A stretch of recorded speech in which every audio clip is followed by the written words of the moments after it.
Hello les amis, donc aujourd'hui j'ai envie de vous parler de l'importance de ne pas avoir peur, d'être jugé.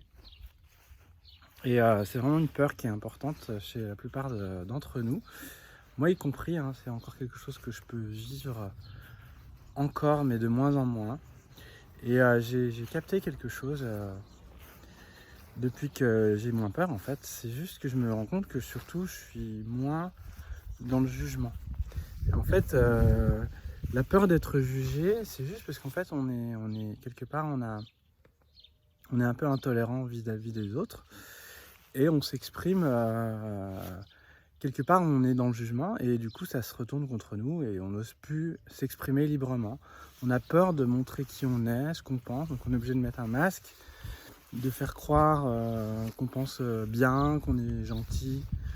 euh, Comme si il y avait un état qui était mieux qu'un autre et que nous on veut pas être le mauvais, on veut être le gentil. Et cette pression en fait idéologique qui est presque une sorte de fascisme envers nous-mêmes, de penser qu'on est mieux que les autres, parce qu'en fait c'est une croyance, hein, c'est juste, je vais peut-être aller risquer un peu de vent, c'est de penser que ouais, qu'on est mieux en fait, nous conditionne. Nous conditionne à pas vraiment nous affirmer, à montrer, on montre qu'une partie de qui on est, on veut pas tout afficher. Et, et ben ça en fait c'est vraiment quelque chose qui nous empoisonne tous les jours. Donc je vous invite vraiment à travailler déjà sur en fait prendre conscience qu'on juge. Et quand on juge, on va s'en rendre compte et essayer de voir la belle facette de la personne plutôt que de tomber dans le jugement, chose qui, en général, le jugement il est lié à nos blessures, il est lié à des blessures qu'on a, à nos conditionnements quand on était petit et qu'il fallait qu'on plaise au groupe pour s'intégrer. On a cette peur du jugement de l'autre. Vous savez, il y a différentes facettes du jugement. Il y a, quand on est petit, c'est plus la facette familiale, quoi. Qu'on a envie de se faire comprendre, accepter par sa famille. Et puis ensuite, on a envie de se faire accepter par la société, à l'école, quand on rentre au collège. On a besoin d'être cool. Et puis du coup, on est obligé on dit pas tout ce qu'on pense, on met son masque. Et puis ensuite, il y a encore une pression sociale qui est plus voilà, sur les réseaux sociaux, si l'on ne doit pas montrer la facette négative. Alors tout le monde montre son meilleur aspect. Personne ne montre sa merde en fait sur Internet.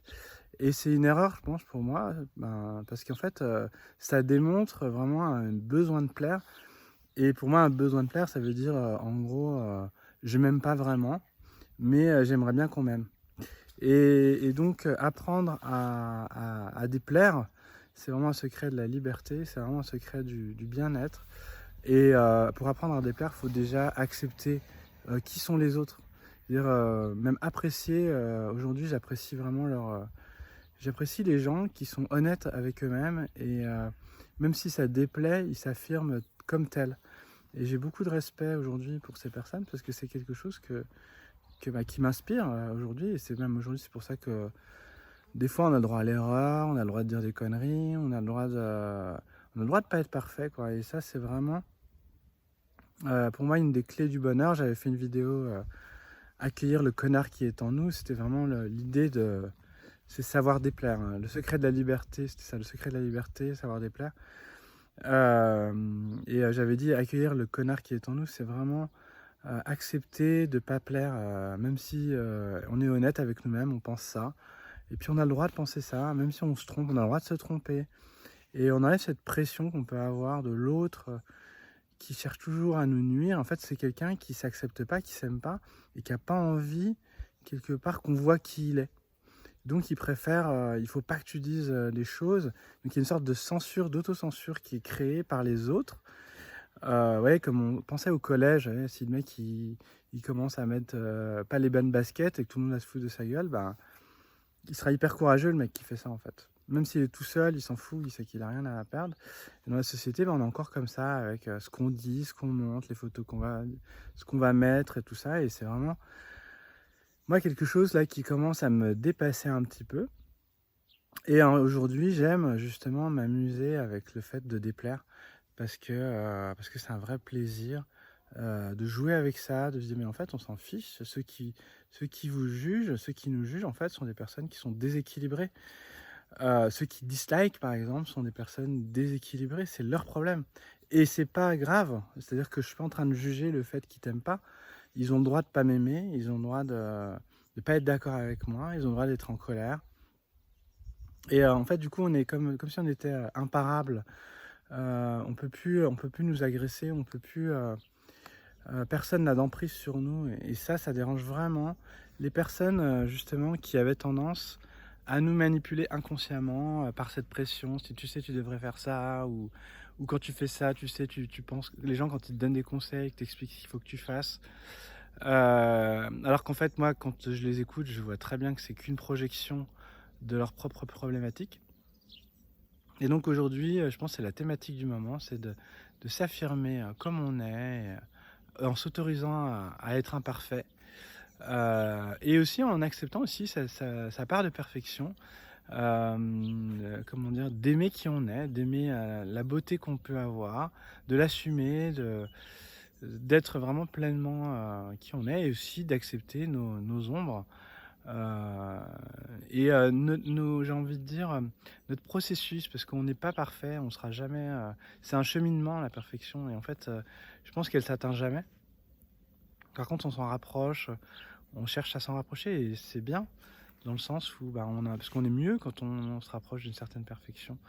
Mais ce qui est surtout beau, en fait, c'est cette petite part d'imperfection qu'on arrive à enjoliver, comme l'arbre nous l'a dit dans la dernière vidéo, dans une des dernières vidéos, où en fait on cherche à vraiment voir ce qui est beau dans nos problématiques. Moi j'adore voir même quelqu'un qui, je sais pas, qui a une certaine susceptibilité, je trouve ça joli. Quelqu'un qui a... Même quelqu'un qui s'énerve, c'est beau. Et qui a ça encore en elle quand elle s'énerve plus, puis se dit ouais c'est bien, elle a travaillé sur elle, on sent que cette personne elle a évolué, elle a changé.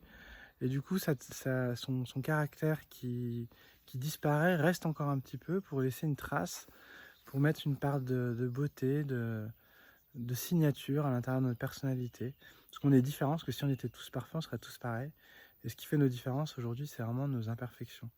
Donc voilà, donc c'était cette petite vidéo qui invite encore une fois à vous autoriser à être qui vous êtes, comme vous êtes, sans avoir peur du jugement, sans avoir peur de ce qu'on va penser, de ce que la famille va penser, de ce que la voisine va penser ou le voisin, et d'être comment dire, en accord avec ce qu'on est. C'est-à-dire que ça ne veut pas dire de dire n'importe quoi et de faire n'importe quelle connerie. Mais si on se dit mais non, en fait ce que je dis, je suis en accord avec.